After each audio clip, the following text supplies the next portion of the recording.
चलिए देखिए, अब हम बात करते हैं फीचर्स ऑफ बिजनेस एनवायरनमेंट। बहुत सिंपल है, जो डेफिनेशन आपने करी है ना, यहीं से आपको मिल जाएंगे कई सारे फीचर्स और आप आसानी से पता लगा सकते हैं इन फीचर्स के बारे में। ठीक है, देखिए यहाँ पर इन्होंने ये बात कही, पहला feature totality of external forces. अब ये एक्सटर्नल फोर्सेस क्या हैं? स्पेसिफिक, क्या है स्पेसिफिक फोर्सेस, और ये आ गया जनरल फोर्सेस। स्पेसिफिक फोर्सेस आ गया, जनरल फोर्सेस आ गया। इन दोनों को मिलकर क्या बनता है? एक्सटर्नल फोर्सेस बनता है, और जब हम इन दोनों को जोड़ देंगे तो टोटल आ जाएगा। वही बात इन्होंने कही है कि business environment is the sum total of all forces external to a business firm. यही लाइन यहाँ डेफिनेशन में भी थी, तो यही इसका फीचर भी बन गया।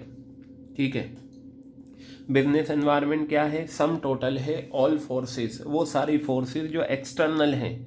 ऑर्गेनाइजेशन के अंदर जो कुछ चल रहा है वो इंटरनल है, बाहर जो कुछ चल रहा है वो एक्सटर्नल है। अब आ जाइए कि ये जो एक्सटर्नल फोर्सेस थी ये क्या थी? स्पेसिफिक और जनरल। अब इसके बाद आपको ये बताया स्पेसिफिक और जनरल क्या है वो भी बता दी, और ये हमारे इन्वायरमेंट को कैसे अफेक्ट करती हैं ये भी बता दिया। तो पता चला पहला और दूसरा पॉइंट तो डेफिनेशन से ही मिल गया है। तो देखते हैं स्पेसिफिक और जनरल।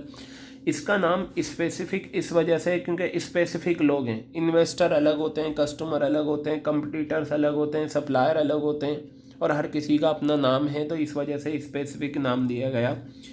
बिजनेस एनवायरनमेंट में दोनों आते हैं, दोनों फोर्सेस आती हैं। स्पेसिफिक फोर्सेस क्या है? इन्वेस्टर, कस्टमर, कंपटीटर्स और सप्लायर।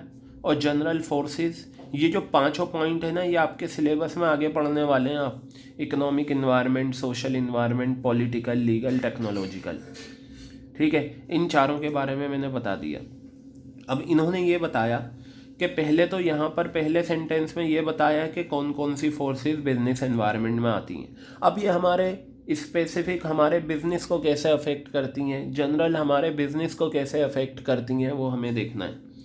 तो बताया specific forces affect an individual firm. Specific forces क्या होती हैं? एक इंडिविजुअल फर्म को, एक इंडिविजुअल कंपनी को अफेक्ट करती हैं, या तो डायरेक्टली या immediately in its day to day working. बिल्कुल सही बात है। हमारे कस्टमर, हमारे कंपटीटर्स, हमारे सप्लायर, याद रखिए हमारे बिजनेस पर नज़र रखे हुए होते हैं, और ये भी हमारे बिजनेस को अफेक्ट करते हैं। मान लीजिए एक जनरल स्टोर है बल्ली मारन में, एक दूसरा जनरल स्टोर और आ गया। तो अब आपको पता है जब दूसरा जनरल स्टोर आ जाएगा तो पहले जनरल स्टोर की जो वर्किंग है, day to day working, day to day operation है, उस पर असर पड़ेगा, बिल्कुल पड़ता है। और जब आप कंपटीशन में होते हैं तो आपको बहुत ज़्यादा केयरफुल होना पड़ता है, आपको हर वो चीज़ प्रोवाइड करनी होती है जो आपके कंपटीटर्स के पास ना हो। और भी बहुत सारी चीज़ें हैं जो आपको ध्यान में रखनी पड़ती हैं। और दूसरा, with the passage of time आपको चेंजेस अडेप्ट करने पड़ते हैं, आपको चेंजेस फॉलो करने पड़ेंगे। क्लियर हो गई बात? अगर आप चेंजेस फॉलो नहीं करेंगे तो आप सक्सेसफुल नहीं हो पाएंगे।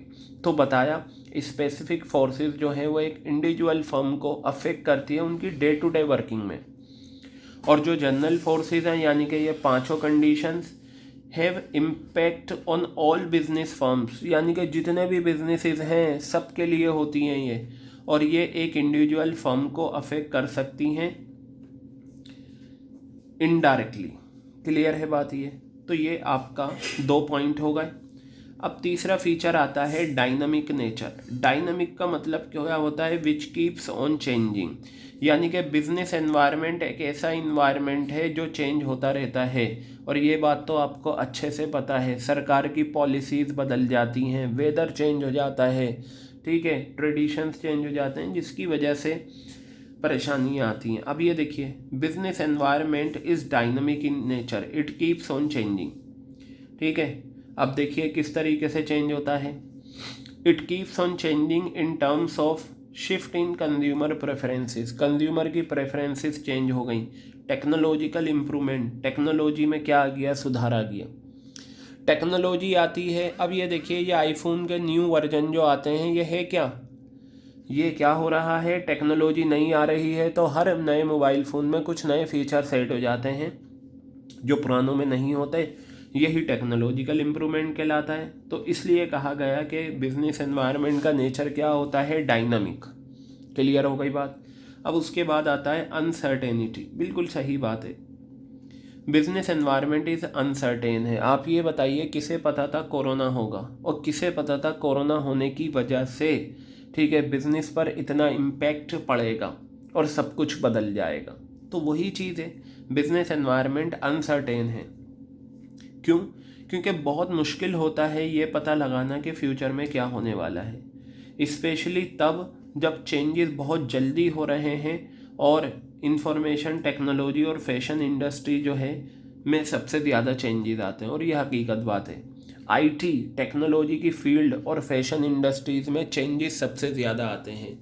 जो फैशन एक साल पहले फॉलो होता था अब वो फैशन नहीं है। क्लियर हो गई बात। अब आ जाइए आप, इंटर रिलेटेडनेस क्या होती है ये देखते हैं।